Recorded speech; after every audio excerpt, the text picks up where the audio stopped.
Sectores de todo el país, sobre todo en San Pablo, te diría, que tienen que ver con marchas en apoyo al presidente Lula del Partido de los Trabajadores, por supuesto en repudio a lo que sucedió en el día de ayer.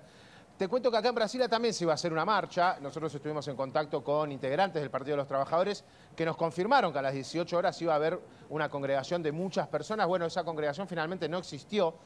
Yo comentaba más temprano que Brasilia es una ciudad completamente distinta al resto de las que conocemos quizás de Brasil, como puede ser San Pablo, Río de Janeiro, porque no tiene una actividad como esa, sino que es un centro más que nada estatal, con oficinas administrativas, con los poderes, legislativo, ejecutivo y por supuesto también la justicia, pero la realidad es que no ha sucedido mucho luego de la marcha que se dio ayer y de los arrestos que vimos hoy por la mañana. Algunos detalles que puedo contarte de las últimas informaciones que se conocieron. Ya se está filtrando de parte del gobierno del Brasil. Esta semana iba a haber varias medidas económicas informadas por el ministro de Hacienda, Fernando Haddad. Finalmente esas medidas económicas han sido postergadas, ¿sí? Tenía pensado Lula presentar un programa económico, ya había anunciado una medida en torno a los impuestos para los combustibles, volviendo atrás lo que había decidido Bolsonaro durante su presidencia, y en esta ocasión estas medidas económicas que planteaba el gobierno federal finalmente tendrán que esperar para las próximas semanas, porque en estos momentos lo que se está hablando en Brasil es qué es lo que va a suceder con los 1.200 detenidos que hubo en el día de ayer. Ten en cuenta que muchos de esos detenidos fueron encontrados por la policía en las puertas del cuartel de militares que se encuentra aquí en Brasilia. En ese cuartel estuvieron durante 2 meses. Allí fue donde regresaron muchos de los manifestantes que destrozaron el Congreso, el Palacio de Justicia y que por supuesto también generaron repudio en todo el mundo. Esas personas han sido detenidas y se las va a procesar con la ley terrorista, con la ley de antiterrorismo, ¿sí? Esta fue implantada en el 2016 y por supuesto prevé fuertes sanciones para aquellos que participaron en los actos en el día de ayer. Van a ser procesados y muchos de ellos van a terminar con cárcel, ¿sí? Avanza rápido la investigación en ese sentido y bueno, otro punto importante que hay que mencionar, no sucedió aquí en Brasilia, tampoco sucedió en Brasil y tiene que ver con la internación de Jair Bolsonaro, ¿sí? Un fuerte dolor abdominal en Orlando, algunos dicen producto de la herida que le produjeron cuando estaba candidateándose para presidente, cuando estaba en plena campaña y fue alcanzado por un puñal. Bueno, aparentemente el expresidente de Brasil sigue teniendo recurrentemente problemas en esa zona, por eso es que en Orlando ha tenido que ser detenido y eso es lo último que se sabe aquí. La verdad que Brasilia, Hugo, ha vuelto a su tránsito normal, ¿sí? Es un tránsito de poca presencia en la calle, muchos vehículos, de las estaciones de ómnibus repletas de personas, pero la fuerza de seguridad, Nacho, ¿cómo están? Una habitualidad como conocemos en otros lugares. Perdóname, la fuerza de seguridad, hay policía militar, fuerzas federales, ¿qué puedes contarnos de cómo está custodiado el Palacio, militar, Plan Alto, bueno, y los demás edificios públicos importantes? Mirá, Plan Alto no se puede llegar caminando. Está completamente blindada la zona, de hecho tan solo pasan vehículos oficiales y equipos de la prensa y aquellos que trabajan en los edificios gubernamentales, ¿sí? Ahí tenés 7 u 8 ministerios a los costados de la avenida principal que derivan en la Plaza de los Tres Poderes, donde se encuentran los 3 edificios que fueron violentados ayer. Está la Policía Federal, están los militares también y por supuesto también está la presencia de los servicios de inteligencia que van controlando de a poco que no se vuelvan a provocar desmanes. Hay un cordón importante de policías que impide llegar hacia lo que es el comienzo de ese camino largo de los ministerios hasta llegar al Palacio y a la Casa de Gobierno.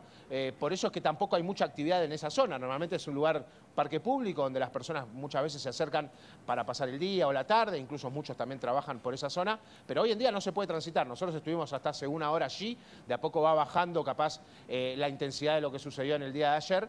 Las personas no se pueden acercar, los colectivos no pasan, tampoco hay taxis.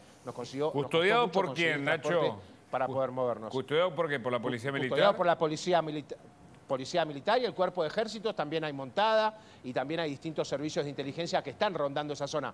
Digo servicios de inteligencia porque allí se encuentra el Ministerio de Relaciones Exteriores, también se encuentra el Ministerio de Defensa, o sea, hay edificios muy importantes, además del Ministerio de Salud que también fue violentado en el día de ayer y donde fueron derivadas muchas de las personas que habían sido lastimadas. En definitiva, pareciera que lo que sucedió ayer fue un oasis en una ciudad que es la verdad que muy tranquila, nadie esperaba que baje la tensión tan rápido, ¿no? Por supuesto que vos habrás visto en el transcurso de las últimas 2 horas una manifestación en San Pablo, en la avenida Paulista. Tampoco es una manifestación muy grande. De hecho, yo le decía a Jonathan, nuestro camarógrafo, que cuando veíamos imágenes de la manifestación decíamos, parece una manifestación, bueno, ahí la estamos viendo, parece una manifestación pequeña de las que se dan en el Obelisco. No llega a haber 2.000, 3.000 personas, con mucha seguridad, eso sí, con mucha presencia de la policía, pero no llegan a hacer manifestaciones multitudinarias. Es importante se lo que vos... se ve apoyo a Lula, pero no mucho más.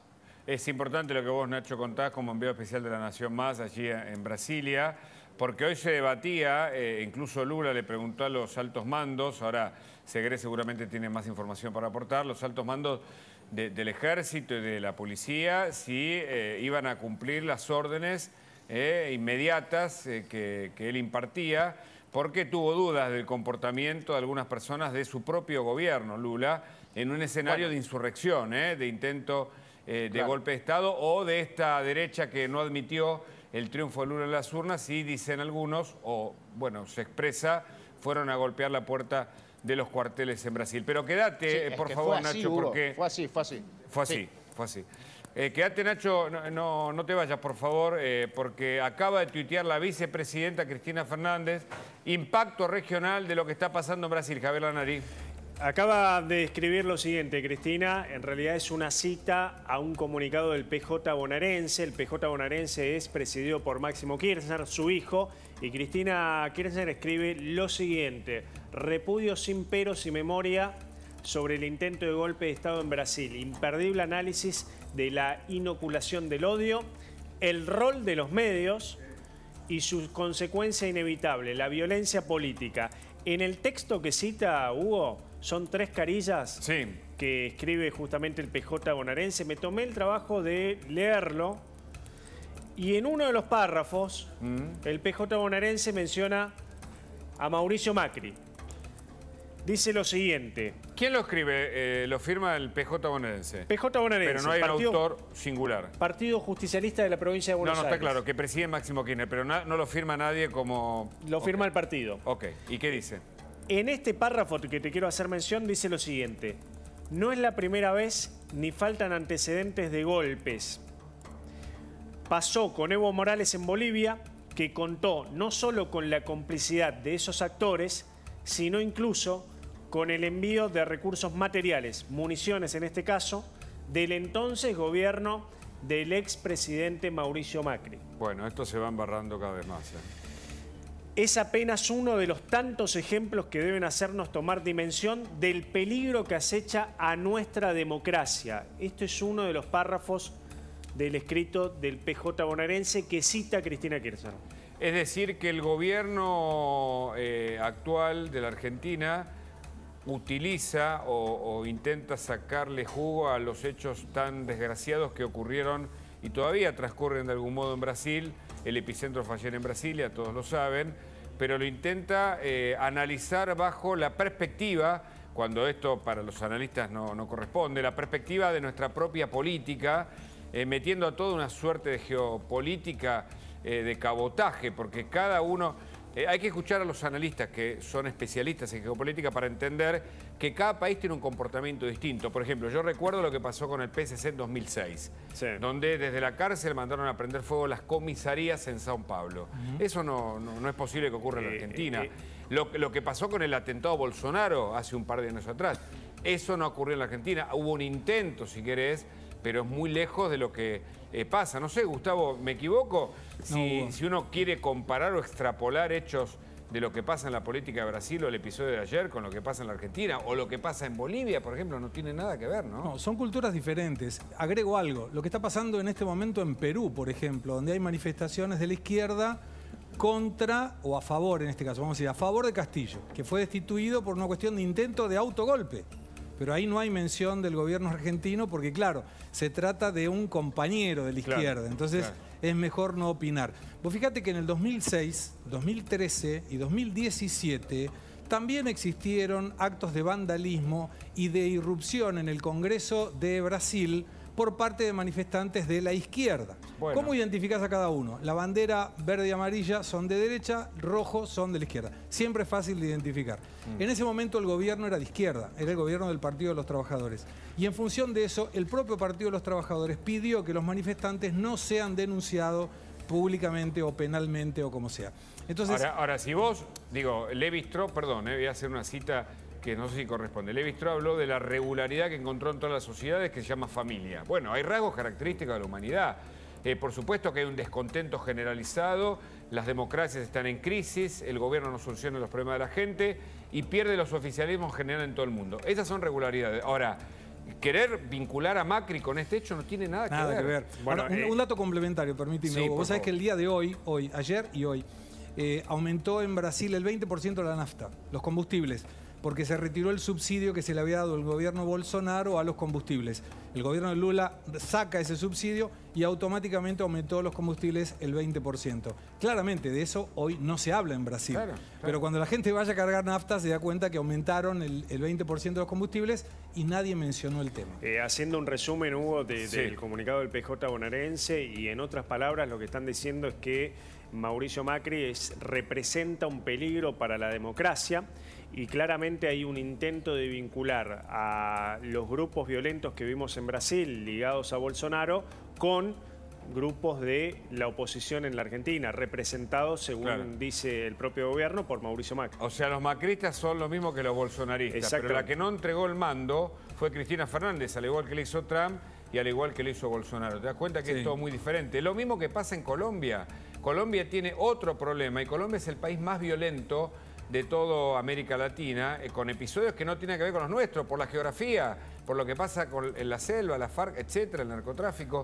Willy, esto tiene impacto en la economía. Cuando intentaba hacer un swap la Argentina con Brasil, en el último viaje que hizo Alberto Fernández, y claramente nuestro socio comercial más importante, en crisis, va a generar algún tipo de repercusión. Buenas tardes, ¿cómo estás? ¿Qué tal? Buenas tardes a todos. Sí, vamos a analizar, si te parece primero, el impacto en mercados, que es lo inmediato, ver qué pasó en los mercados en el día de hoy y sobre todo en Brasil. Fíjate que pese al ruido del fin de semana, el dólar en Brasil arrancó con una suba de 1,5% y terminó con una suba de tan solo 0,5%, 5,25 el último precio del dólar contra el real. La bolsa de San Pablo, que arrancó con una caída del 0,75, terminó arriba 0,5. Es decir, que digamos que ves que en cierta medida hay una amortiguación de todo este ruido político y la realidad es que pasa como en Perú. ¿Te acordás que el caos que viviste política en Perú lo amortigua también un Banco Central independiente, cierto funcionamiento de las instituciones, cierta economía que no es tan vulnerable como por ejemplo la Argentina, números fiscales relativamente en orden? Entonces digamos que el impacto está acotado. Por eso te diría que el impacto en Argentina, si querés indirecto de todo esto, va a estar también acotado. Lo único que bajó fue el peso en Brasil. Bueno, es verdad, lo único que bajó fue el peso. Que baja siempre. Ahora, ¿hay un paro en Brasil previsto por los sectores industriales, Gustavo? No están las condiciones y la macroeconomía tampoco habilita esto. Porque vos fíjate que terminó Brasil con 5,84 de inflación, crecimiento superior al 3%, 2.500.000 personas en empleo formal en el año 2022, superávit comercial récord, superávit fiscal por primera vez en 9 años. No habilita ningún paro general. Pero hubo una política de Lula al incrementar la cantidad de ministerios y al designar algunos fondos o hablar de de evitar ciertas privatizaciones, algún tipo de política que también generó o alimentó este reclamo, ¿no? Sí, claro, por supuesto. Vos fíjate que el puerto de Santos, que dio en el 2022 un superávit, una ganancia manejado por el Estado, de 500 millones de reales, son 100 millones de dólares, no va a ser privatizado y va a entrar 4.000 millones de dólares por la privatización. Y de 23 ministerios subieron a 37 ministerios, lo cual genera un aumento del gasto público y el superávit del 0,4% del PBI en el 2022 se pasa a un déficit de 40.000 millones de dólares para el 2023, que es necesario de alguna manera financiar. Y si vos emitís o generás título de la deuda o aumentás la carga tributaria, eso se traduce en inflación. Y eso es lo que están tratando de combatir. Y para la Argentina, Willy, ¿cómo puede repercutir? De vuelta, yo creo que está bastante por ahora acotado el tema. Argentina la verdad que tiene, digamos, motivos de sobra propios, de caos, si querés, para preocuparse per se, y que en realidad cierta desconexión hace mucho que tiene la Argentina de los mercados financieros internacionales. Fíjate que la Argentina no tiene crédito internacional en dólares. Organismos internacionales ya le pasó la gorra a casi todos. Tiene problemas de crédito en la plaza local, la Argentina, en pesos, en su propia moneda. Entonces, digamos que estos hechos de violencia son de violencia, o sea, estos hechos de políticos, si querés, complicados de los países vecinos, son mínimos frente a los problemas que tiene la Argentina propia domésticos, ¿no? Correcto, correcto. Hablamos con Rosendo Fraga. Él es analista político y también analiza justamente el mundo y de la política internacional. Rosendo, buenas tardes. ¿Qué tal? ¿Cómo te va? Gracias por llamarme. Al contrario, ¿qué se puede decir a esta altura de lo que está pasando ahora en Brasil? ¿Finalmente Lula puso la casa en orden o todavía hay inquietud? No, yo diría que así es, este es un hecho de un enorme impacto, ¿no es cierto? Vale la comparación con el intento de tomar el Congreso en Estados Unidos. Y vos fíjate que a 2 años de la toma del Congreso de Estados Unidos, el tema nunca se terminó de aclarar, nunca se terminó de cerrar y todavía estamos sin resolver. No digo que va a pasar lo mismo, es una referencia de que acá se inicia un proceso complejo y que va a llevar tiempo. Bueno, el optimista dice, Lula ha salido fortalecido, porque ha sido general el repudio a Bolsonaro. Yo diría, ha sido un golpe muy importante para la democracia. Y ahora lo que hay que buscar es recomponer, ¿no es cierto?, la situación. Es cierto que es un repudio Bolsonaro, muy general, y como conversamos anoche, ¿qué iba a hacer Bolsonaro? Yo dije, él, por su personalidad, no va a condenar, va a eludir la condena, que es lo que ha sucedido desde mi punto de vista. Ahora, Lula tiene un ministro de Defensa que ya ha quedado complicado, el propio ministro de Defensa de Lula, y esto significa que acá va a que investigar, ¿no es cierto?, replantearse, revisar una serie de cosas. Y sobre todo, gobernar hacia adelante. Acá Bolsonaro sacó el 48% de los votos, ¿no es cierto?, tiene legisladores que le responden, tiene un poder territorial. Porque vos fíjate este tema, ¿qué es poder territorial? ¿Quién gobernaba Brasilia? Un aliado de Bolsonaro. ¿Quién gobierna San Pablo? Un aliado de Bolsonaro. ¿Quién gobierna Río de Janeiro? Un aliado de Bolsonaro. No quiere decir que ellos apoyan a Bolsonaro en su ilusión en este momento.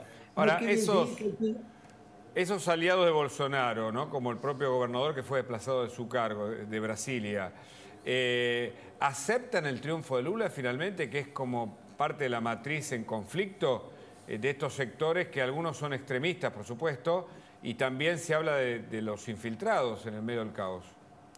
Yo creo que sí, yo creo que lo aceptan. Es más, el mismo Bolsonaro siempre ha dicho, yo, ¿no es cierto?, cumplo la Constitución. Admito que el nombre como Bolsonaro puede ser una definición engañosa, bueno, pero yo creo que la elección ya era un hecho, es un hecho consumado y en eso no se vuelve atrás, ¿no es cierto? El tema ahora es cómo seguimos hacia adelante en un tema que yo digo, gobernabilidad e institucionalidad. La institucionalidad no está en riesgo. Brasil nunca va a ser de la democracia. Ahora, la gobernabilidad, que es lo que estamos viendo complicado en toda la región, este es el desafío de Lula. Un desafío que además lo encuentra con un tercer mandato. En general dicen que los segundos y los terceros mandatos no son como el primero. En un gobierno de coalición, además, ¿no, Rosendo? Bueno, sí. Eso en Brasil es bastante, yo te diría, natural. En Brasil, por eso se dice que Brasil es un presidencialismo de coalición. Es el término que se usa. Pero yo creo que el gran desafío, cuando Lula llega al poder la primera vez, sí, fue hace exactamente 20 años. Sí. ¿Qué es lo que en 20 años el mundo ha cambiado enormemente. Totalmente. Todo.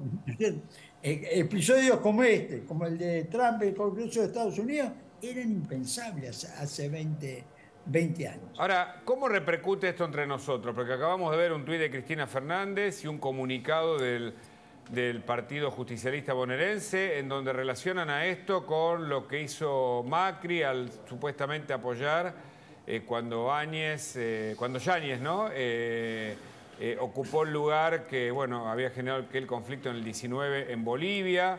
Yáñez está preso, ahora también el gobernador de Santa Cruz de la Sierra, acusados de golpe de Estado en Bolivia, y todo para involucrarlo a Macri en estos intentos de la derecha.